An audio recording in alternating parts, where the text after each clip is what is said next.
something I have never perceived until now is this.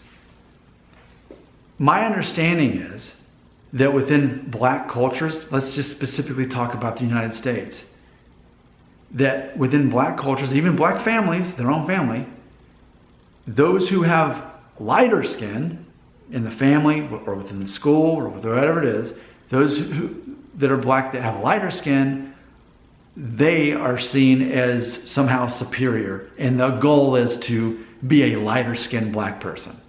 I have heard this from so many black people telling me about their own culture and their family. They tell me this definitely happens. I would have never known that or thought of it, but they say that happens. I've heard this from so many Hispanic people or Latino people here in the United States. I've heard the same thing. That the lighter your skin is, the more European that you look, that's ultimately the goal. You want to be as light as you can, but if you're darker skinned, then it's seen as not as desirable. And I spent 2 summers in Thailand, and it was the same thing. People would tell me that within their own families and with their own schools and cultures, if you were a darker Thai person, then that was less desirable, less attractive than if you were lighter. So this is a thing that we're seeing. With darker skinned people, the concept is you're more desirable if you're lighter skinned. And I've only learned this from them. I would have thought that on my own. That never would have even made sense to me, but I keep hearing it. But here's the thing that was brought to my attention today.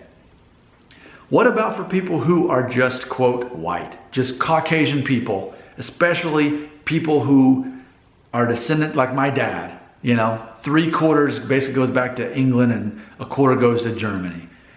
And in our minds, white people, right? So what I'm saying is, within white circles, within whether it's your family, your school, etc., here's what white people don't do. We don't look at each other and say, man, look how pale you are. I wish I was as pale as you are. You're so white, you're so light. I wish I could be as light-skinned as you are. See, this is a good topic. This is good we're talking about. This is engaging. The irony of that, white people don't think it's desirable to be lighter. They want to be darker. They'll go out in the sun and they'll get suntans and they'll go in tanning beds. They want to be darker. White people want to be darker.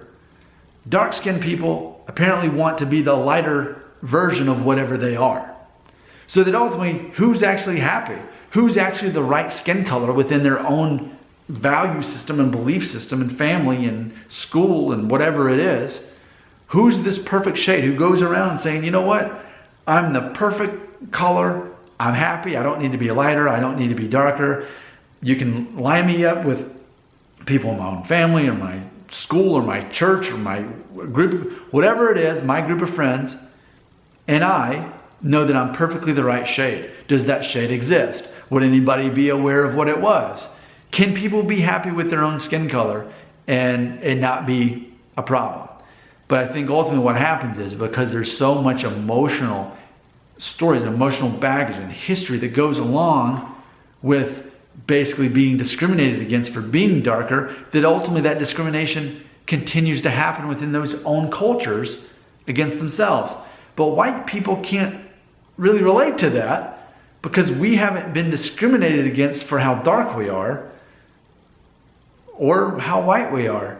But still, ultimately, there's this whole spectrum that's like the impossible spectrum, that darker skinned people within their cultures don't want to be the darkest. Ideally, they want to be the lightest. And then white people ultimately want to be darker. But the moment that you're of 2 different ethnic backgrounds, then that's a whole different thing. Like, for example, I know a lady who was born in the 70s. She had 1 black parent and 1 white parent. And this was in California. And then she's telling me about the complex she had, because even though her skin was we could say the perfect color, even though there's no such thing. But then she tells me what a struggle it was for her growing up as a child in the 70s, even in California, where in my mind things are more diverse ethnically, because she didn't have an identity. What did she tell me? She said that the black people said that she was too white, and the white people said that she was too dark. So even a person who's half black and half white, which in theory would be perfect, is not Perfect because now you've got your own identity complex. People cannot feel comfortable in their own skin. Even for me, could I even say in this video, and I would never say this on Twitter because Twitter is like the tattletale police and they'll take anything out of context and destroy you. But if I were to say, hey everybody, I am the perfect skin color. If I said that, then I'm probably a racist because I'm making it seem like white people are superior. Nope. But in my heart, I'm comfortable with my skin, and it could be, well, it's funny, it could be darker. I wouldn't mind at all. And I've even said multiple times in videos that I think specifically for black men, I think the most attractive default good-looking man is going to be a man of African descent. I think their features, they don't have to do much to look good. I think they're just naturally so handsome. I guess if there was one skin color I wouldn't want to be, it would be really pale and lighter. So even for me as a white guy, I'm still going back to this concept of proving that white people don't want to be lighter than they are. There's just no perfect thing. Yes, I'm comfortable in my skin, but I will admit, I'm glad I'm not lighter than I am. So I guess even I've got some things to sort out. Help me sort them out in the comments right here.